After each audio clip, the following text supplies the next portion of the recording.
Hawaiian pizza, hate it. Romantic comedies, hate them. Slow-ass drivers, hate them. So little time, so much to hate.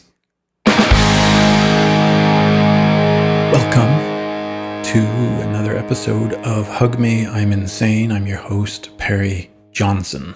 And today I'm going to talk about the hate word.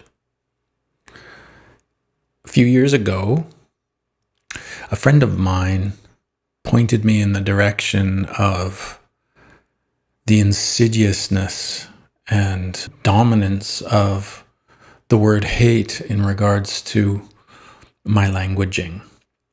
Every time I used that word, hate, she would repeat it back to me. I'd be in traffic. I hate this traffic. And she'd just say, hate. Or like, I really hate these headaches. Hate, she'd say. That's it. That's all she'd do. She'd just repeat back the word. I don't want to eat in that pizza restaurant. I hate their pizza. Hate, she'd say. And every time she'd do that, it would draw attention to the prevalence of my usage of that word. And it became more and more relevant to me because I was all about intention. And I still am. But I was really coming into a deeper understanding of the importance of my intention.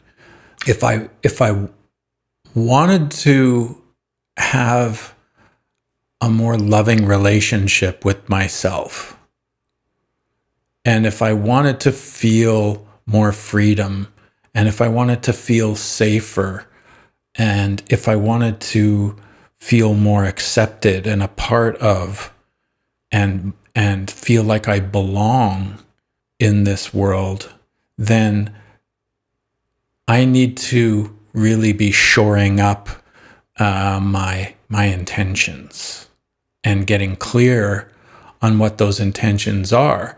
And from that perspective, I began to realize that my usage of the word hate fit less and less into my MO of achieving these things.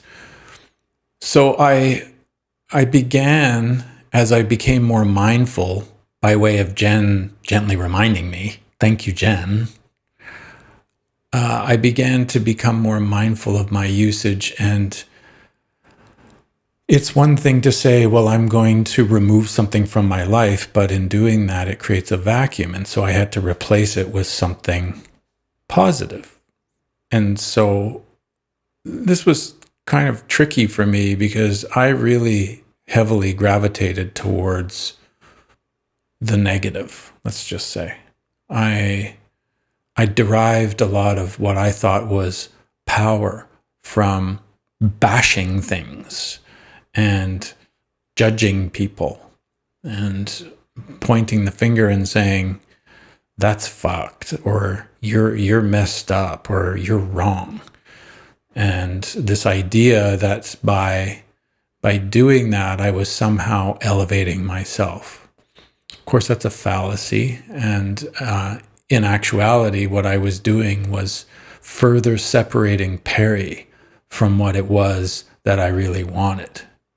And so I began instead to talk about the things that I did want in terms of describing the things that I didn't.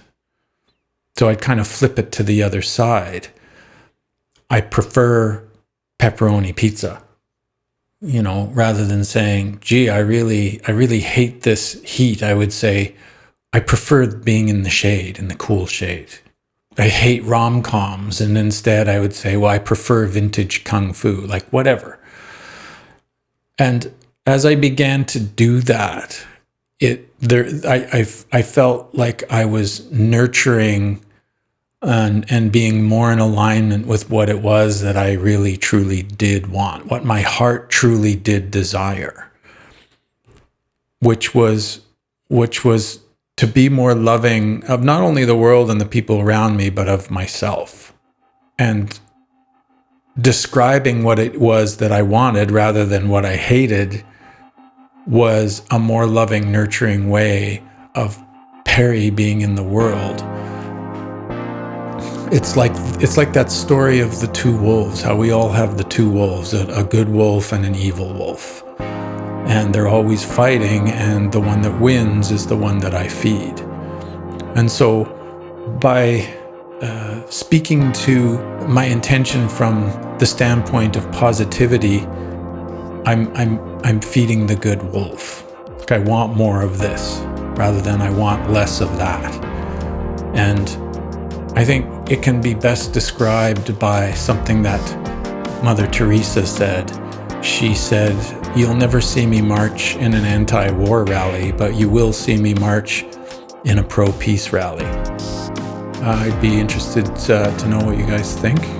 And until the next time, I'll see you soon.